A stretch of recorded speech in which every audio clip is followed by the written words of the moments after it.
Eric here with Different Strings Productions, helping you build a better band. In this episode, what you got to do to get a band name.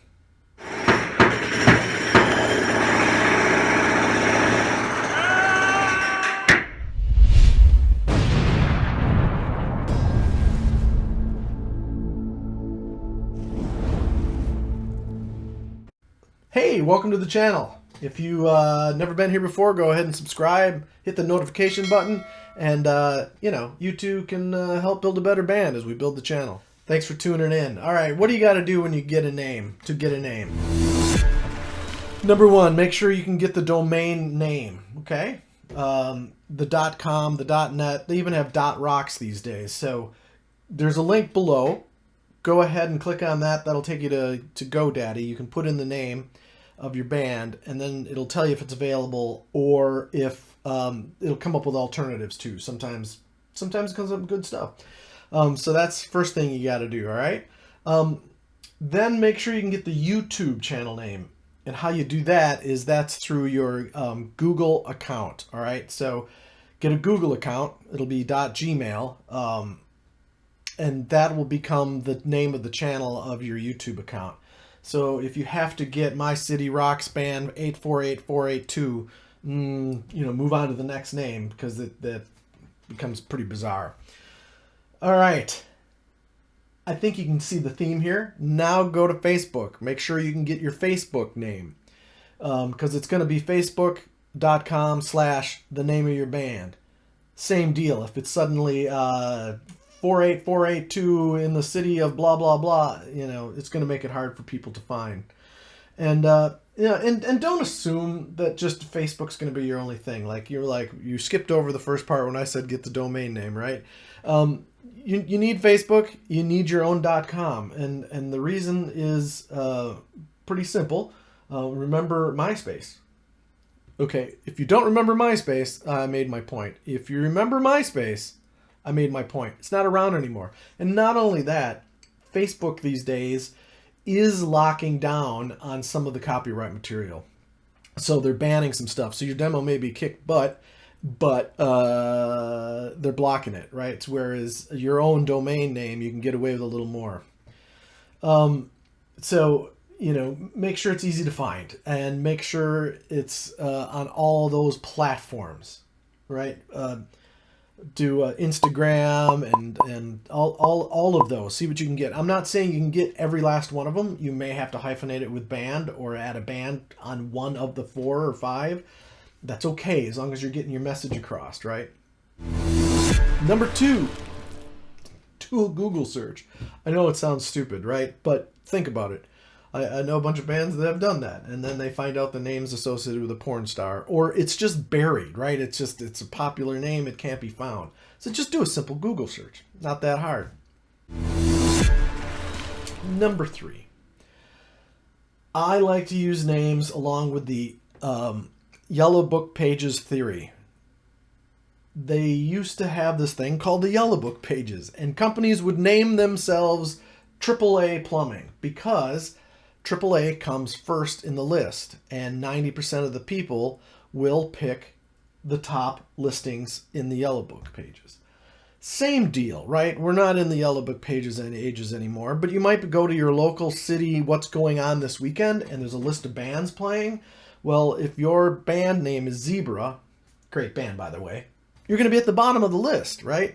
If you're AAA Rocks, you're going to be at the top of the list.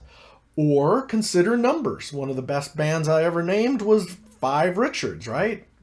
5 goes to the top of the list.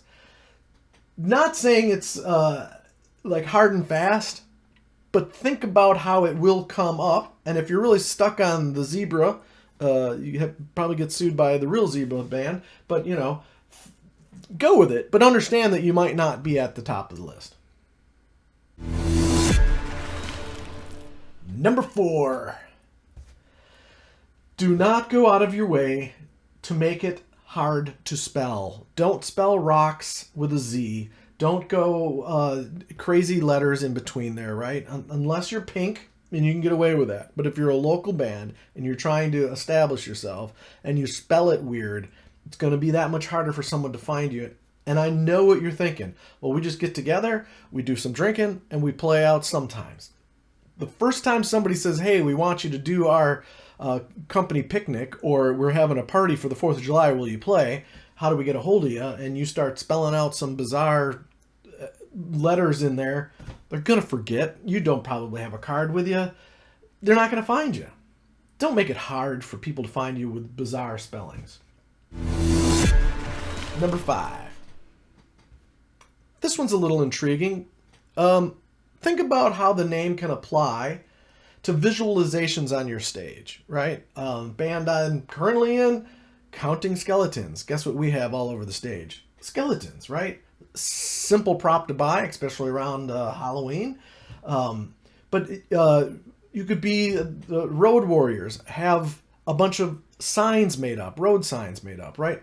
Think about how you can play those two things together. People remember that. They'll talk about it the next day when they're at work going, hey, we saw this band last night, and I couldn't think, oh yeah, the band with the signs. Yeah, it works. It works. Number 6. This should be obvious, but I'm going to put it on the list anyway. If you're a tribute band doing Eagles songs and the name is Eagles Flies, perfect. If you're just a cover band not doing any Eagles and the name of your band's Eagle Flies, probably not a good match. People are going to get you confused. Let me tell you, we're in the Counting Skeletons thing. As hard as we tried, we get confused sometimes. People ask, because of the word counting, oh, are you a Counting Crows tribute band? No, we're not. And to add more to that, there was a local band with skeletons in their name a decade ago. Popular band, and they're like, oh, you guys are the remnants of blah, blah, blah skeletons. No, we're not. So, but think about it, right? Don't name yourself like a tribute band if you're not a tribute band. And if you are a tribute band, make it sound like your tribute band. The reason is the entertainment directors who are buying these bands for their city festival, it's going to make it easy for them to understand what they're getting. And if they're after tribute bands, you're going to be top in the list if you sound like a tribute band. I know it sounds simple, but you'd be amazed at the bands that are tribute bands that aren't named after tributes. Number 7. This is just a little bit of a rant. Please don't use bad names. I know how stupid that sounds, but honestly, pick a name that stands out, right? And so people can find you. If you're the Classic Cassettes, there's probably 10 of those in every single town. You're not going to stand out. If you're a blues band, I know you like to tip your hat to your favorite blues band and name it some lyric from your favorite blues band, but it's going to compete with the actual lyrics of the song and not stand out, right? So think about not bad names. If you have to, make it unique to your town, right? If you've got 10 or 12 of those in the same town, it makes it difficult to find. And this is, last but not least, you solo artists out there, think about the fact that this is going to be your brand. I've lost count how many people got married, went with the married name, they've got divorced and remarried, and they're stuck with the original married name because it's their brand at that point. At some point, it becomes your brand. So think about stage name. You don't have to use your name. You can use your stage name and make that become part of your brand. All right, thanks for listening in. I hope this helped. There's an actual random band name generator down below. Click on that, puts in some keywords, and it'll help you search out and find a thing. Again, subscribe, hit the notification, and let's build better bands.